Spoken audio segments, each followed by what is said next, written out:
Hello everyone, আজ আমি আপনাদের ট্যাংরা মাছের রেসিপি দেখিয়ে নেব। দেখুন আমার ট্যাংরা মাছের সাইজগুলো আমি আপনাদের দেখিয়ে দিলাম, খুবই ছোট। আমি এখানে 300 গ্রামের মতো ট্যাংরা মাছ বাজার থেকে কিনে এনেছি। মাছগুলোকে আমি হালকা গরম জলে নুন দিয়ে ভালো করে ধুয়ে নিয়েছি। এবার আমি মাছগুলোর মধ্যে নুন, হলুদ আর সর্ষের তেল দিয়ে নিচ্ছি। মাছগুলোকে কিন্তু খুব ভালো করে আমাকে এগুলো দিয়ে মাখিয়ে নিতে হবে। খুব ভালো করে আমি মিশিয়ে নিচ্ছি, কিন্তু এটা কিন্তু হালকা হাতে করবেন।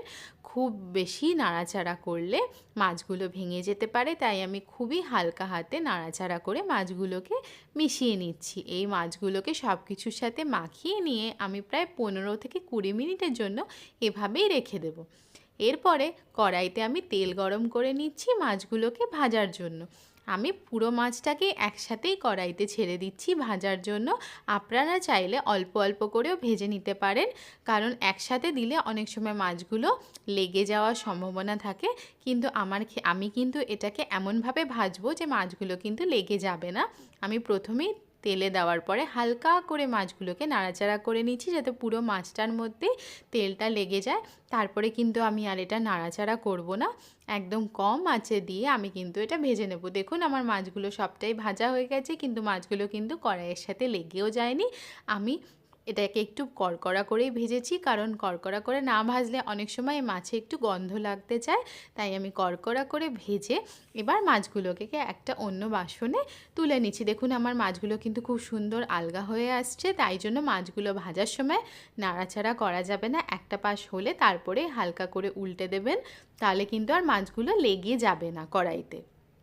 এবার মাছগুলোকে আমি তুলে নিয়ে ওই কড়াইয়ের মধ্যে আমি কিন্তু এখানে আলু ভেজে নেব। দেখুন আলুগুলোকে আমি লম্বা লম্বা করে কেটে নিয়েছিলাম।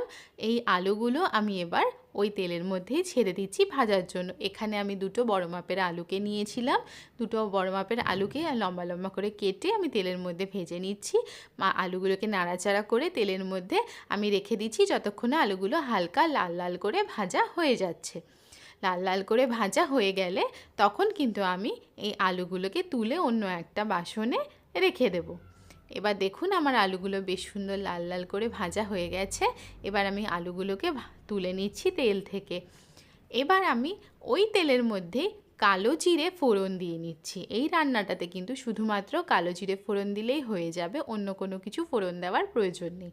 আর অবশ্যই কালো জিরের ফোড়নটা দেবেন, এতে কিন্তু খুবই ভালো রান্নার স্বাদটা হবে। তারপরে আমি এখানে বেশ অনেকটা পরিমাণে রসুনকে কুচো করে রেখেছি। এখানে আমি 6 থেকে 7টা বড় কোয়া রসুনকে কুচি করে রেখে দিয়েছিলাম। এই রান্নায় কিন্তু পেঁয়াজ আর রসুনের পরিমাণটা একটু বেশি লাগবে, তাহলে কিন্তু স্বাদটা খুবই ভালো হবে। কুচো করে রাখা রসুনটা আমি তেলের মধ্যে ছেড়ে দিচ্ছি, হালকা করে রসুনটাকে নাড়াচাড়া করে নিচ্ছি। তারপরে আমি এখানে পেঁয়াজকে কুচি করে রেখেছিলাম, সেই পেঁয়াজটা দিয়ে দিচ্ছি। বড় মাপের দুটো পেঁয়াজকে আমি এখানে কুচি করে রেখেছিলাম। এবার সেই পেঁয়াজটাকেও আমি দিয়ে দিলাম তেলের মধ্যে। এবার সব কিছুকে আমি খুব ভালো করে মিশিয়ে নেব। এখানে কিন্তু আমাকে রসুনটা আর পেঁয়াজটাকে খুব ভালো করে মিশিয়ে নিতে হবে তেলের মধ্যে, কারণ আমাকে কিন্তু এখানে পেঁয়াজটাকে বেশ লালচে লালচে করে ভেজে নিতে হবে। এবার আমি পেঁয়াজটাকে নাড়াচাড়া করে মিশিয়ে নিচ্ছি, আর তার সাথে নিয়ে নিলাম 1 চামচের মতো লবণ। লবণ দিলে কিন্তু ভাজাটা খুব সুন্দর হয়, তাই জন্য এই সময় অবশ্যই লবণের ব্যবহারটা করবেন। লবণ দিয়ে নাড়াচাড়া করে আমি এটাকে ভাজার জন্য ছেড়ে দিচ্ছি, যতক্ষণ না লালচে ভাব আসছে। দেখুন লালচে ভাব চলে এসছে। এবার এখানে আমি দিয়ে নিচ্ছি পেঁয়াজ কলি। আমি এখানে 5টার মতো পেঁয়াজ কলিকে লম্বা লম্বা করে আলুর সাইজেই কেটে নিয়েছিলাম। সেই পেঁয়াজ কলিটা এবার আমি দিয়ে দিলাম। অবশ্যই এই রান্নায় কিন্তু পেঁয়াজ কলির ব্যবহার করবেন, এটা কিন্তু কখনোই স্কিপ করবেন না। এর জন্য কিন্তু এই রান্নার স্বাদ খুবই ভালো হবে।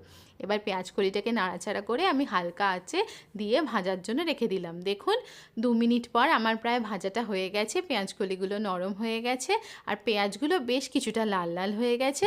এবার কিন্তু আমার পুরোপুরি ভাজাটা কমপ্লিট হয়ে গেছে। এবার আমি দিয়ে নিচ্ছি 1 চামচের মতো জিরা বাটা, 1/2 চামচের মতো আদা বাটা, তার সাথে দিয়ে নিলাম 1 চামচ হলুদ আর 1 চামচের মতো কাশ্মীরি মির্চের গুঁড়ো। অবশ্যই কিন্তু এখানে কাশ্মীরি মির্চ ব্যবহার করবেন, রঙটা লালচে ভাব আসবে, তাতে কিন্তু খুব সুন্দর হবে। দিয়ে আমি আবার এটাকে নাড়াচাড়া করে নিচ্ছি। এখনও কিন্তু আমি এখানে কোনো রকম লঙ্কার ব্যবহার করিনি। এটাকে প্রথমে আমি ভালো করে তেলের মধ্যে মিশিয়ে নিচ্ছি। ভালো করে মিশে গেলে আমি কিন্তু এখানে 3টের মতো কাঁচা লঙ্কাকে চিড়ে দিয়ে দিচ্ছি।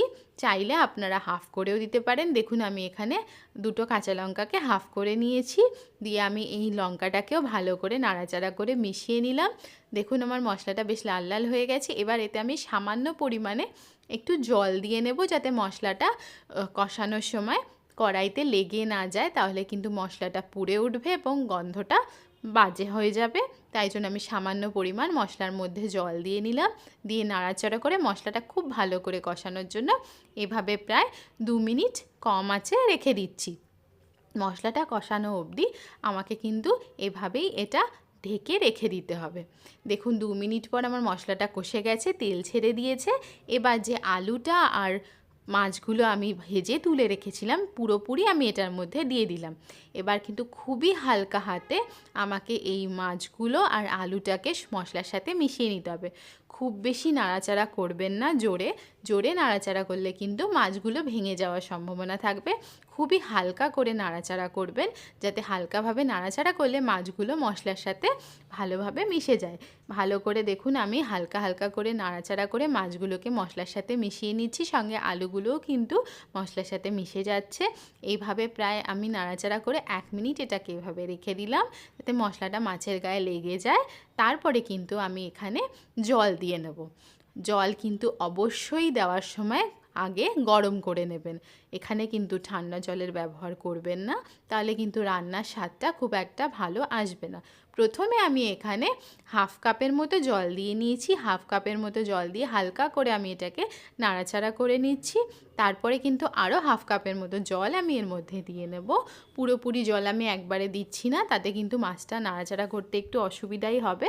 তাই জন্য প্রথমে কিছুটা জল দিয়ে নাড়াচাড়া করে তারপরে আমি বাকি হাফটা এখানে দিয়ে নিলাম। দিয়ে এবার আমি পুরোটাকেই জলের মধ্যে মিশিয়ে নিলাম ঝোলটা হওয়ার জন্য। তারপরে আমি এটাকে আরও 3 থেকে 4 মিনিটের জন্য মিডিয়াম ফ্লেমে এভাবেই রেখে দেব।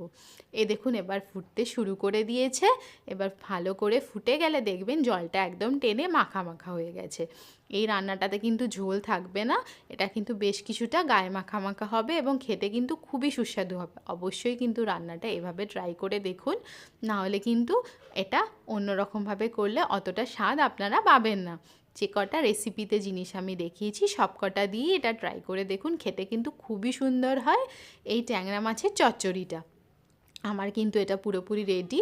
আমি এবার গ্যাস বন্ধ করে দিয়েছি, দিয়ে আমি এটাকে তুলে নেব। দেখুন দেখতে কতটা সুন্দর হয়েছে, খেতে কিন্তু খুবই ভালো হয়েছে। অবশ্যই ট্রাই করুন, আশা করি আপনাদের রেসিপিটা খুবই ভালো লাগবে। আর যদি ভালো লাগে আমার রান্নাটিকে লাইক করবেন এবং আমার চ্যানেলটিকে অবশ্যই সাবস্ক্রাইব করবেন।